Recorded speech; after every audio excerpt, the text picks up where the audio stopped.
It seemed like Ruby Rose been going to a lot of different YouTubers' apartments and making videos with them. Water. I like to see city.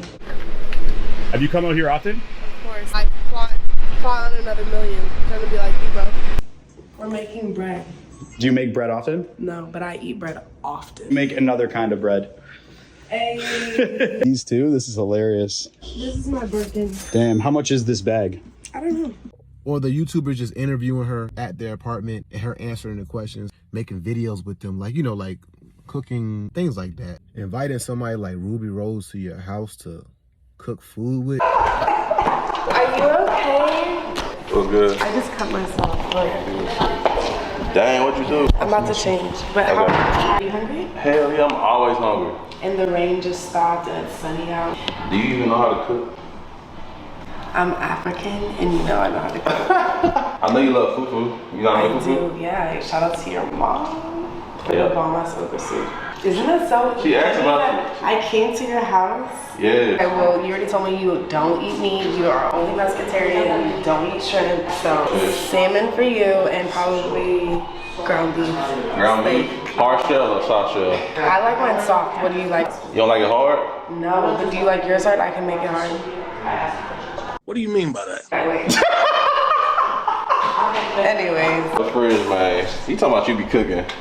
I don't be home. I am not home. I just saw this video of another YouTuber talking about how he was so in love with this woman right here, Ruby Rose. I'm assuming it was because, yeah, this YouTuber that I'm talking about is DDG. DDG. You new to this YouTube shit, huh? Yeah. This shit don't make no sense. I'm sorry. I was confused. It's just like Instagram stories and shit. It's just a little different. We on a date with no food. I know, except teacups. We can postmate something.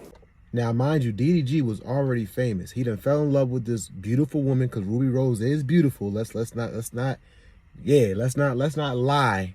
She's a beautiful woman. I'm a bad little like a Barbie hips. And I guess because he put her on camera, she went from being someone who was just a regular just woman, like she didn't have any clout or status, I'm assuming. And then because he put her on video a lot and he already had the clout and the status, she ended up dating somebody else. And he said he was so heartbroken. And look, she's like, I ain't gonna say she's more famous than DDG, but she's famous, bro. Like, you see her everywhere. And it just seems like one of the risks of being a successful man and dating a beautiful woman who doesn't have clout, who doesn't have status. She's just basically a regular woman working at a Taco Bell or working at a McDonald's or something like that, is that she's going to use you to leverage herself and leverage her beauty to become successful and be independently successful on her own. This seems to happen all the time with rappers who get a random beautiful woman pregnant. Now she's famous because you got pregnant by a famous rapper. She divorces or leaves that rapper, and now she's relevant. She got her own products and she's selling makeup and things like that. And she's successful independently from that rapper, and she ain't been with that rapper in 4 years now. You see what I'm saying? 3-4 years. Man, that is a risk in his time period. If you post it on social media, I guess. Now, I saw a bit of the Super Bowl halftime show. I thought it was fine. People get so opinionated about this. Listen to this. With probably zero musical capabilities, think that Kendrick Lamar didn't deserve the halftime show. I think he absolutely deserves the halftime show. I mean, he's a massive musician. You look at this. Kendrick Lamar is the first rapper to cross 90 million monthly listeners on Spotify. He's overrated. See, here's the thing. There's nothing wrong with not liking Kendrick Lamar. Huh? What? What do you mean? Only white people hated it. I didn't want to say it. As a white passing person, I didn't want to say that.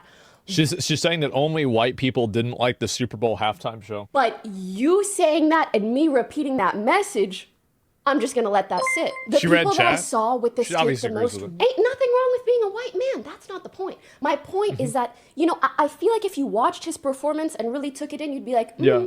There are some underlying messages that the performance is trying to convey, especially during Black History Month. So you sitting there, again, being like, oh, I don't think he deserved it. It's just like, stop, please, please. I don't know why people have to turn everything into a race war. There's people that just don't like Kendrick Lamar. If Kendrick Lamar has 90 million monthly listeners, obviously not every single black person listens to Kendrick Lamar. A lot of people that listen to Kendrick Lamar are not black. It's not a race war. Like, yeah, I'm sure there's some people that don't like Kendrick Lamar. They don't like black people. But like, are we really going to use that as the default? What is this? This is so weird, bro. Like, it's so weird. What is this? Please stop. Please. Please. Shh. Arrête.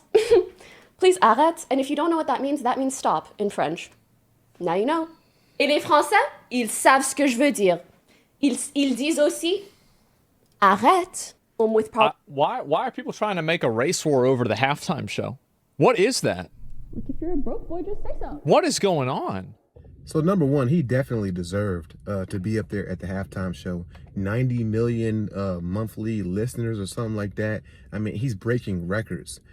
But I, as a black man, I really do appreciate everything that he's been doing and things like that. But I'm not oblivious to the fact that he was very intentional and in his message during the halftime show, which could be very provocative to some groups of people. It could be very offensive to certain groups of people because Kendrick Lamar had a clear message that he was trying to convey. He was very intentional with trying to communicate a message to America, whether people liked it or not, because he felt like people needed to hear it or needed to understand where he was coming from. So I can understand why there would be a quote unquote race war or something like that, because he was very intentional with being offensive, and he wasn't. I don't think he wasn't trying to be offensive. It's just that message that he was trying to convey is automatically going to be polarizing. It's going to be people to one side who's going to be like, "Oh, that's great." It's going to be people to the other side who's not going to like to hear it or they want to ignore.